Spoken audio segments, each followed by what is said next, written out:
Mayong adlaw niyo tanan mga ka-dear friends, kini na usab inyong ubos nga lagad nga si Papa Joe. Karong adlaw lain na sad nga istorya tagaanta og pagtagad ug tagantang kinabuhi diri sa tuang YouTube channel, ang Dear Papa Joe Stories.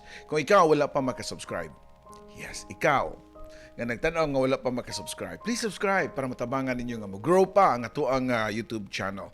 Just click the subscribe button o ang notification button para ma-notify ka sa mga bagong istorya nga atong idalit kaninyo.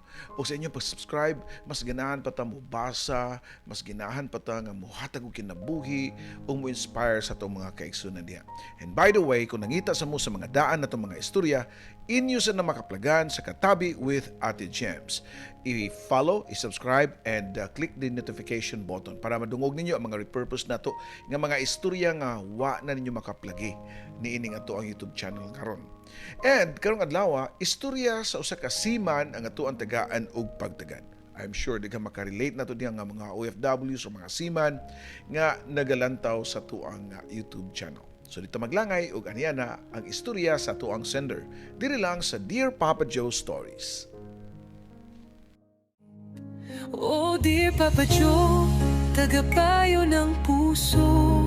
Sa bawat kwento, ikaw ang sandalan ko.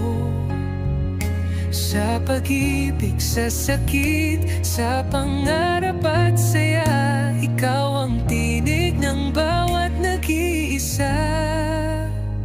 May iniwang sugat, may bagong simula sa mga liham. Hinahanap ang pag-asa sa bawat kwento mong pinakikinggan. May aral at saya na hindi malilimutan.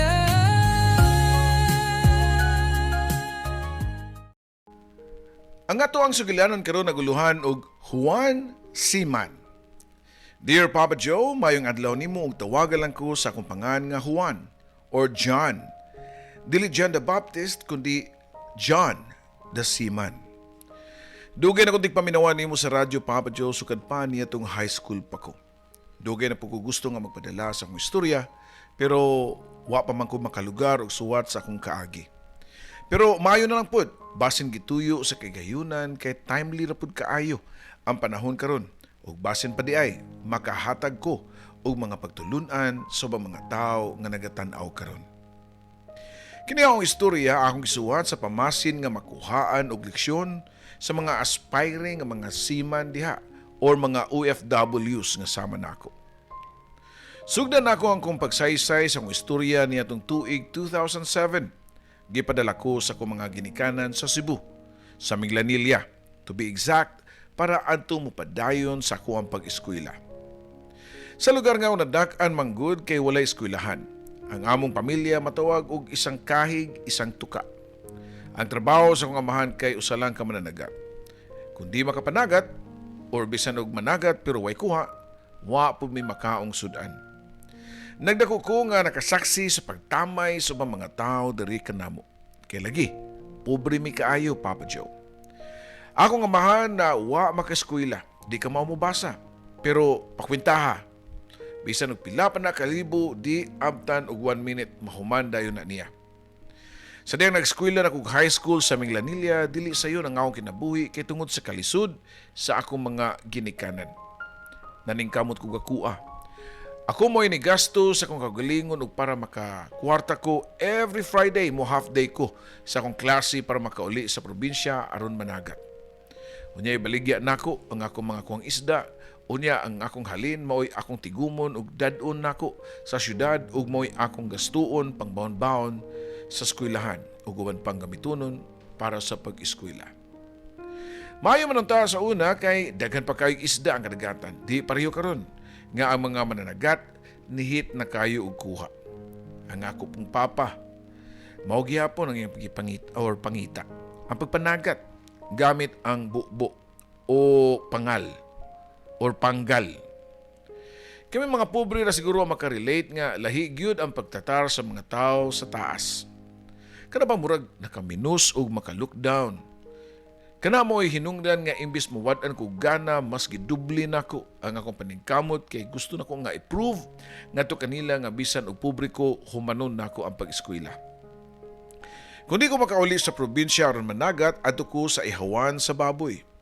Kung ang uban nga mga batan-o nag-relax-relax sa weekend kay way klase, ako tuwa sa ihawan sa baboy, nagkiskis ug nahiwa sa karne. Sa adlaw nga Domingo, kung ang mga tao tuwa sa simbahan nanimba, ako naapog ko sa simbahan pero sa gawas lang. Kaya nag-display ko sa among paninda nga karning baboy. Nga kami rapod ang nag-ihaw. Tagod 60 pesos pa ang sweldo kada usa ka baboy. Para sa uban, gamay ra kay na nga sweldo. Para nako dako na kay na og mapasalamaton ko nga gi-consider na kong dakong grasya kay nakatabang og dako sa akong pag-eskwela hangtod nga nakagraduate ko og high school. Ang sunod na kong challenge nga akong tubangon kung saon ako pag-eskwela og college nga mas dako naman ang tuition fee. Sa eskwelahan, ang bagong natukod o niya naghatag sila og opportunities sa mga estudyante nga kung kinsa tong makadala og mga enrollees hatagan nila og 10% discount sa tuition fee. Nakauna-una ko og diskarte sa nang adlaw sa enrollment. Sayo kay ko sa school para magatang sa gate. Pagpangita o pagkakita nako nga naay nagpadung, ako din silang gitagbo, Papa Joe. Maayong adlaw, ma'am. Magpa-enroll mo? Nako pa nga nangay katahuran nga to nila. O dong, asa man tapadong ani para magpa-enroll? Tubag pa sa ginikanan sa kabatan-ong estudyante. Ako din silang nagigiyahan, Papa Joe, sa ilang sa buhaton, unsa pagpa-enroll, dalang explicar aron mo pirma sa papel nga nagpamatuod nga ako ang nag-refer nila nga magpa-enroll. Nakapirma gyud kog daghang mga estudyante nga magpa-enroll, mao nga nahatagan kog discount sa school.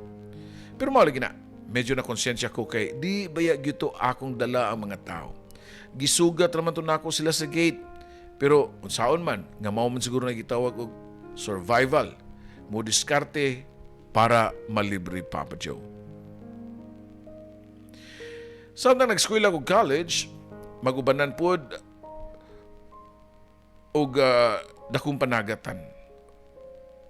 O ubanan o magubanan pud ko dako nga panagatan. Kana ba ang lansya, Papa Joe? At bang sa dalagit nga managat Cebu to Bohol, mao na. Gikan managat, magdali-dali na pud kog adto sa eskwelahan. Mao nga usahay, wa nay liguay para di malate. Usahay makatuog ko sa klase. Pero gisabot ako sa akong mga teachers o sa akong mga classmates nga nanimaho pa kong dagat, Papa Joe.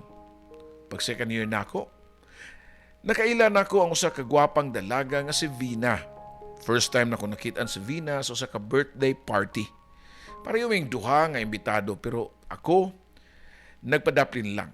Kay humble lagi ta ug wa naanad og party-party. Sa ako pagpahipi, doon ako'y nakitaan nga dalaga nga nisanag ang kaanyag labi na dihang nadanagan sa buwan.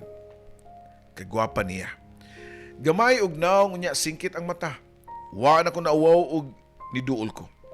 Ngadto kaniya. Ug didto akong nailaila nga siya si Vina. Mas gwapa siya sa duol, kaya dito na ko naklaro ang duha ka lawom niya nga dimples sa iyang nga aping. Kung mapahiyom siya, Papa Joe. Nakatagay mi og number si Vina, unya pagkahuman, sige na migtik sanay. Hangtod nga nagkauyab gyud ming duha. Okay ra mong relasyon ni Vina. Hangtod nga niabot ang adlaw sa akong kalampusan nga makagraduate nako sa akong kurso og hingpit na nga mahimong professional. Malipayon kay ko, Papa Joe, hasta ang akong pamilya. Proud nako nga nakahuman sa college bisan pa sa among kalisod nga kahimtang. Ang sunod nga challenge na pud nako mao ang pagpang-apply og trabaho sa barko. Usa ka cargo vessel ang ako nasakyan nga magbiyahean sa Iligan ug Zamboanga.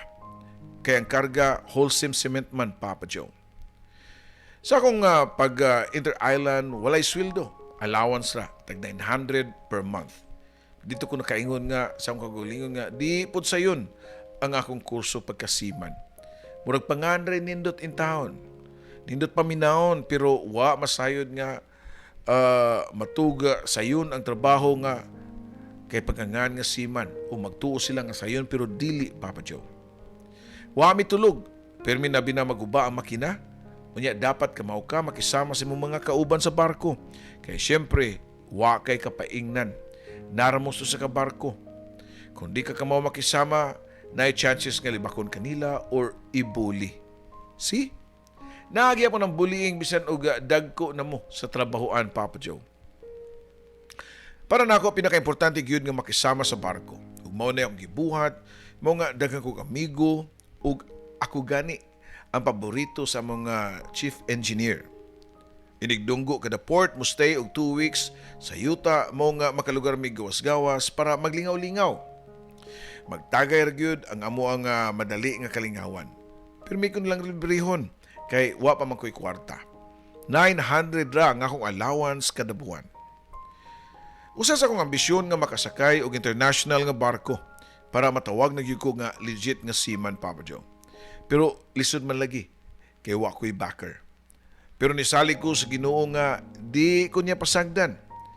Nakanawag na ko sa Inter Island ug samtang nagpaabot ko sa pagpang-apply sa international, nabuntis si Vina. Nga di ko niya o nabuntis si Vina. That was year 2016. Nakuyawan ko kay lagi wa pa ko'y trabaho. Sa may akong buhaton. Unsa pa? Kundi balik sa akong naandan nga trabaho sa una, ang pagpanagat. Kaduha ko managat sud sa 24 oras. Managat ko gabi, managat po ko kadlawon, padung na buntag. Kayod taman, kay magkapamilya na raba ko. Usa kadlaw niadto sa kanindot kayong balita ang ako nadawat. Gitawagan ko sa agency nga akong nga gi-applyan nga naa na ko'y barko nga akong kasakyan. Unang sakay nako sa international airplane para adtuon ang barko nga akong sakyan sa iyahang country of origin. Purting kuyawan ako kay first time ko nakasakay og eroplano. Pero excited pug ko nga makatrabaho og makasweldo og dako para makatabang ko sa akong mga ginikanan unya makasupport ko sa akong uyab nga buntis. Mixed emotion ang akong gibati samtang naglupad ang eroplano. Wa ako makatug kay nagunahuna ko basin og makrash ang eroplano. Mamatay ko ug magunsan lang akong pamilya. For 12 hours nga lupad sa eroplano, wa ko makatug bisan og gamay. Paglanding sa airport, puwa na kayo ang akong mga mata. Ug mo hinungdan nga gihold ko sa airport police. Na-hold ko sa airport para imbestigahon. Wa ko magdahom nga ingon ato di ay sila kastrikto. Sud sa investigation room, gibulikat-bulikat nila ang akong mata unya gipatan-aw atong machine nga mura og telescope. May na lang kay after sa ilang gibuhat nako og pagbali-bali nga check up na cleared ko kay syempre wa mo koy gibuhat nga dautan. Gibuhian ako sa mga airport police. Mao nga nakagawas nako og niadto ko sa nahimutangan sa among barko. Unang kita ko pa lang sa barko dako kaayo ni. Nahuwasan ko. Lami kay kong pamati. Bag-o kaayo ang barko og dako kaayo og sinaw pagyud kaayo, Papa Joe. Mao nga bagong himo dito nga barko, Papa Joe. High-tech. High-tech kaayo sa tanan kay naka computerized na bisa ng pag-transfer sa fuel padung sa fuel tank or service tank. Ninot kay ang barko kay wa pay taya. Sayon ra kayo i-operate kay halos tanan puros computerized. Kung saan ang sakay nako sa Inter Island, nakaingon ko nga panganray nag-ayos o sa kasiman pero nausab nga akong pananaw sa pagsakay nako sa international ship. Na-amaze kayo ko sa mga lugar nga among nadtuan. Sama sa Korea, pagkabugnaw naman lang yun ay sa panahon sa winter sa Korea. Nagpuwa-puwa nga kung naong unya nanggahi na nga akong mga kamot kay wakoy gloves. Di pa man ko prepared niadto sa winter clothes kay baguhan palagi ko, Papa Joe. Ang tanan, puros first time nako. Maglikay ko nga mukatawa kay magisi ang akong lips kay dry naman kaayo tungod sa kabugnaw. Kana mag-angkorahe na mi, Papa Joe. Mamasoldayon ko. Bisan na ako sa international ship, wag ko nakalimot sa akong pagpangisda. Daghang kay kukuha. Unya ini kakita sa mong kapitan, musyagit dayon siya og ihaw-ihaw sa popa. Yan. Ang pasabot sa popa kay ang back portion sa barko. Or lubot sa barko, Papa Joe, kung diin adto mi magtapok-tapok. Magsugba-sugba, dayon kuha sa mga isda unya ang tanang crew magtapok dayon para mangaon. Lingaw raman pod sa laod, Papa Joe, pero sa trabaho angay ka nga magmatngon para di mapariyo sa akong kauban dito sa puerto sa Chile. Narangin akong kauban nga mugawas kay mag-inom. Nibalik siya nga hubog. Nabalaka ko kay siya rabay mupulin nako. Ako siyang gipangutana og kaya ra niya. Kaya raman ko no. Mao nga niadto ko sa akong quarter para matulog. Mao pag yun ang akong pagkatug dihang nakadungog ko general alarm. Basta dili ma-off ang alarm sa nag-duty sa makina kay di gid nimo hunong sa pagtingog hantod nga ma-acknowledge ang alarm unya ma-off. Padayon ang pag-uwang sa general alarm hantod nakamata na ang tanang crew. Ang tanang mga opisyal sa barko nanganaog sa engine room para i-check unsay problema. Sus, pag-abot nila sa engine room, mao lang naabtan ang kauban on duty nga nangiyugpos, natug, wa gyud makamata bisan og puwerte nang sabaa sa alarm. Unsaon nga hubog man kay siya. Ug way saktong tug kay nigawas og nag-inom. Gipicturan sa mga opisyal ang akong kauban nga natug on duty dayon gi-report sa opisina. Naisag muyo ko kay wa man lang gani hatagi og second chance. Gitaktak o gipapauli. Mo na akong leksyon sa ato ang pagparabaho ba. Bisan og asa pa siguro. Bisan pa og dili sa barko. Kinahanglan nga mag-amping ta sa mga mahalon o ug mahalon nato ang trabaho kay sa usa ka pamilok lang pwede mawa ang atong gihaguan para lang makasud sa usa ka trabaho nga atong gidamgo. So kaniya to Papa Joe, mas maampingon pa ko sa ako ang pagpanabaho kay di ko gusto nga makauli sa dili oras. Ug tuod man pila ka buwan ang nilabay, nakapatukod na kog balay sa akong mga ginikanan. Ang among gamay nga payag nga maguwang laggamay sa barong-barong nahimo ng konkreto, sementado nga 2 andanas na ang balay. Ang binakanindot nga part kay nagpakasalmi sa babay nga inahan sa akong mga anak, si Vina, nga ako mapinanggaon nga asawa, unya nakapahimo na pugog kaugalingon namong panimalay. Sa tibok namong kaliwat, ako ray nakaskwela unya maayo og trabaho. Mao nga inignaog nako, ako silang tabangan tanan. Mamalit kog sina kong bugas para i-distribute sa akong mga kaliwat, mga iyaan o yuan, kay angay silang tanan og para wa say magbahay, ako yung patason. Halos sa mga tao sa mua, wa gyud masaway nako, kay wa ko nausab. Matod pa nila nga ako ray siman nga di mga lahas. Dili branded og sinina. Kung unsay porma nako sa una, maura gihapon. Magtiniil ra man gani ko nga maglakaw-lakaw kay naanad man ko. Unya, balas man pod ang yuta sa amo ang silinganan, Papa Joe. Naay mangutang nako, magpautang ko. Kay kabaw man ko nga di lalim ang way kwarta. Kay di ako nagikan. Kutob sa kumahimo, nagbaton ko og mayong buhat nga mao'y ikalipay sa atong labaw nga makagahom. Kung magbuhat kog maayo, mahatagan pa kog daghang grasya sa Ginoo. Unya, daghang kog matabangan. Pero bisan pa diayog maayo mong binuhatan, moabot lang gihapon nimo ang mga pagsuway. Ang pagsuway nga akong ipasabot na hitabo niya itong naglawig ang among barko sa English Channel sa United Kingdom. Kinahanglan mag-change me o change over me from bunker to diesel kay istrikto sila sa ilahang area. Sa kalit lang, niubos ang fuel pressure sa amoang main engine. Mao nga kinahanglan kami mag-ilis og fuel filter. Sa tantong dali-dali sa among second engineer, nakalimtan niya cut off ang power supply. Nikalit og andar ang bomba sa auto backwash filter. Unya naabtan gyud ang duha nako katudlo nga naasud sa filter nga chamber. Samtang nagtan-aw ko sa naputol na ko mga tudlo, nalukmay ko. Tungod sa kasakit ug tungod na pud sa kahadlok nga wala na. Dungan sa paggawa sa akong mga tudlo na wagtangan na pud kog trabaho. Grabe akong pagwanta sa kasakit kay mahadlok ko. Mahadlok kong muhatag nag-injeksyon ang among second mate. Ang bugto nga gitambal na nako maura gyud ang paracetamol. Maura na'y akong gitumarso sa kasimanan na akong anto sa kasakit. Kaya lagi, why hospital? Kung saon nga naman may taliwa sa kadagatan.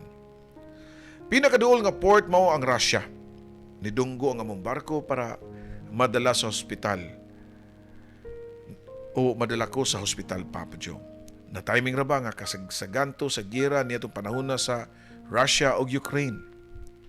After 1 month sa hospital, Papa Joe, pauli ko sa Pilipinas, bit-bit ang kasakit ug kahadlok. Kabalaka nga di na ko makabalik ug sakay. Dito na lang ba matapos ang tanan na kong giagian nga pag-antos para makaskwela, para mahimong seaman? Wa kabot og 100,000 pesos ang dala na kong kwarta, Papa Joe. Unsaon nga bag-o raman pud na impas ang akong mga utang. Napakoy duha ka mga anak nga mga elementarya pa. Unsaon na lang nako. Ako gikasuhan ng akong agency kay imbis ila kong ipa-extend sa akong pag-medical o pag-therapy, ila makong gi-issuehan dayon og fit to work nga di pa man ako makaya kay wa pay grip ang akong mga kamot kay mo'y pay pagtangtang sa mga tahi. Dito, nagsugod ang lain na po na akong kalbaryo sa akong kinabuhi. Tungod kay sa tanto na akong pinaabot nga mahuman ang kaso, nahurot na hinuon ang ako ang last nga tinigom nga kwarta. Di balik ko sa uno. Ang bugtong pangita nga maoy akong na master ang pagpangisda. Balik ko sa pagpanagat. Di ay mga time nga nagsakit ang akong mga anak, wa na ko ilang mahimo. Nangay kong tabang sa mga tao nga akong natabangan sa una, sa napo kabuok nga gihangyuan og tabang usara gyud ang nisanong. Mas maay na lang pud kaysa wala gyud. Kung kanus wala ta unok-unukon pud ta nga magkasakit. Kaming upat gyud nagdungan og hilanat sa akong asawa og duha na mo ka mga bata. Ako man ang lalaki, ako gyud ang mobangon, bahalag luya kaayo. 40 degrees Celsius ang akong hilanat. Wa gyud mi kwarta kay wa magkapanagat. Wag yung bisa pangpalit na lang ubayo, Jessic. Niadto po ko sa mga tao nga ako natabangan sa una para manghuwam bisan og pangpalit na lang og tambal. Pero wag yung inipahuwam nako. Sa kadaghan ako natabangan sa una, sa kadaghan nga akong gipanghatagan og pasalubong, gipanghatagan ako binakid nga bugas, gipapahuwam na akong kwarta, pero bisag usa way ni hatag nako bisan ako nagkinahanglan na. Wa ko nang winta ha. Wa ko maningil. Pero bisa na lang unta og moral support, pikpik sa abaga. Dungan sa pagingon nga okay ra na wan. Makalabang ra gyapon ka. Pero wa gyud, Papa Joe. Mura naman hinuon ko og naay sakit nga halos naglikay tanan nga ako ikatagbo na ko sa daan. Anad ko sa kalisod mo nga dili ko sayon nga mo surrender. Karon na lang hinuon nga pamilyado nako. Na ako asawa, ug duha ka mga anak nga nagdepende nako. Di ko papildi sa mga pagsuway, Papa Joe. Padayon ko sa pagkibugno sa kawadon, managat ug bisan unsa lang pamaagi para mga kwarta. Pero tao lang ko og niabot ang higayon nga na-depressed jud ko. Isog na kay ko, kay makadungog ko gilibak ko sa mga tao, ako din ang tuon ug tulisukon gyud nako ug buybuyon din nako nga nakahatag ko nila sa una niadto nga ako pay naa. Kaya ba ako nga sayo ito akong gibuhat, pero saan man nga di naman yun ako makontrol ang akong kaugalingon tungod sa akong mga problema. Bawiyon din ako mga sala sa papangay pasaylo sa Ginoo. Mag-ampo ko mga liya nga di lang ko niya pasagdan. Ug tuod man, wa ko niya pasagdi. Wa niya pasagdi among pamilya kay sa 2 years nga wa ko'y tarong trabaho, nabuhi ra mangyapon mi. Healthy ang akong mga anak ug nagkasinabot mi sa akong asawa. Matud pa sa usa ka tawo nga nitambag nako. Juan, ang kinabuhi magpuli-puli ra gyud ang duha, hilak ug ang katawa. Karon nagilak pa ka, pero ugma o sunod ugma moabot gyud ang butanga sa imong kinabuhi nga mo'y rason nga mo katawa na sad ka. Sa pagkatinuod lang, Papa Joe, wag yun ko magdahumpa nga nay kalambuan ang kaso batok sa akong agency. Pero sa kaadlaw niya na nakadawat kong maing balita nga nidaog ko sa kaso, Papa Joe. Insurance claim raman ng tao gipangayo pero ang korte na gyud ang ni-issue nga hatagan kog total disability claims kay nakitaan man nila dakong pagkuwang ang agency sa nitabong disgrasya nako sud sa barko nga akong gisakyan. Sa probinsya, di man gyud nimo matago ang mga balita og nabaniog dayon sa mong lugar nga nakadawat ko og total disability claims. Og himala, Kay murag mga hulmigas nga nakatimaho og asukal ang mga tao, Papa Joe. Makabasa na lang ko sa mga messenger nga naay daghan mangumusta, unya ini kahuman manghuam dayon og kwarta. Sa gikaingon ko na sa panultihon nga everything happened for a reason. Siguro na itabot to na kung dakong disgrasya ang akong pagkaputol sa akong mga tudlo para mawad-an kong trabaho ug magkalisod-lisod ko. Unya sa panahon nga ako na pud ang nanginahanglan, wa ko'y naduulan. Kay maybe gipakita sa kinayahan nga di ta angay mo kumpiyansa. Abi kay nata karon ugma na gihapon. Lesson learned labi na sa mga parehas nako nga seaman, Papa Joe. Nga di ta angay magpalabi sa kwarta. Kinahanglan mag-save ta, magtigom para sa pagpangandam sa rainy days. Kaysa itong pagpanrabaho, wa ba yung kasiguraduan. Ang akong gihimo sa akong nadawat nga kwarta, akong gi-invest, Papa Joe. Nagpahimo ko og mga boarding house nga pabanganan, kay in kaso og di nagyud ko makabalik pagpangakay og barko na ako'y flowing nga income. Daghang kay salamat, Papa Joe, sa pagbasa nimo sa akong kaagi sa kinabuhi. Dini na lang kutob, Juan Seaman. Daghang salamat, Juan Seaman, sa very inspiring nimo and real talk kayo nga kaagi. And dili lang kay ikaw ang nakasuway, ana. Even me personally, daghan akong nasuwayan, ana. And usa sana sa mga pamahagi nga mailhan na to ang mga tao nga mailang og naa ka. Unya, kung imuha ng matabangan, sa gikaingon po na, di ba sa imong nangangwinta ka, pero kung ikaw na sa makinahanglan, wala di sa imong atubangan. Muna nga, kung ikaw na sa matubig-tubigan og balik, dili na lang noong ka. Mudritso-ditso na lang og hatag og tabang. Kaya magpanaganda naman ka. Ang nakapait lang sa usahay, maangin ang ubang mga tao nga mga bag-o lang muduol nimo.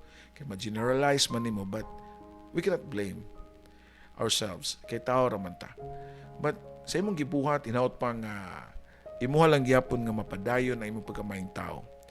And imo na nga itudlo sa imong mga anak.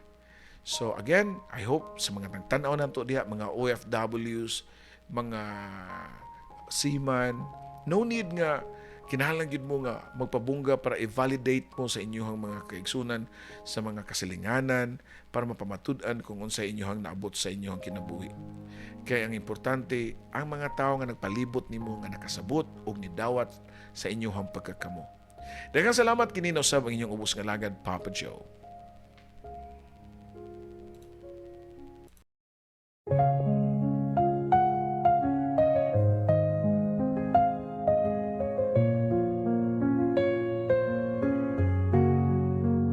Sa bawat liham na aking sinulat, puno ng lungkot, saya at pangarap. Sa radyo mong tahanan ng kwento, Papa Joe, ikaw ang aming kakampi sa mundo. May luhang pumapatak, may ngiting bumabalik sa tinig mong kay lambing. Kami iyong pinapahid. Oh dear Papa Joe, tagapayo ng puso. Sa bawat kwento, ikaw ang sandalan ko. Sa pag-ibig, sa sakit, sa pangarap at saya, ikaw ang tinig ng bawat nag-iisa. May iniwang sugat, may bagong simula sa mga liham. Hinahanap ang pag-asa sa bawat kwento mong pinakikinggan. May aral at saya na hindi malilimutan.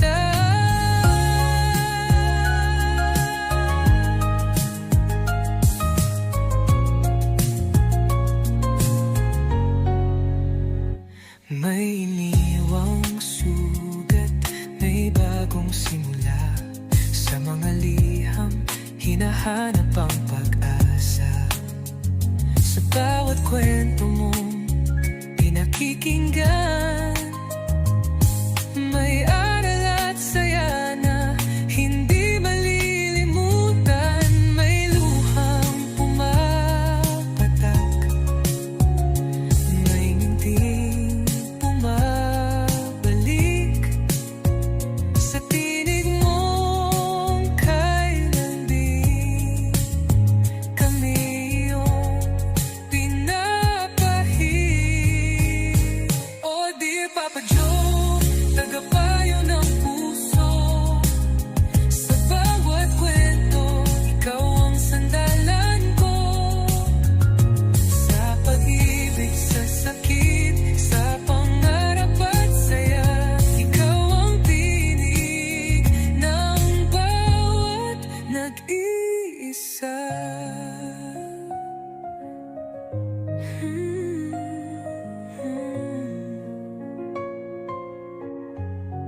Sa alon ng radyo, tinig mong gabay, nagbibigay pag-asa sa bawat buhay.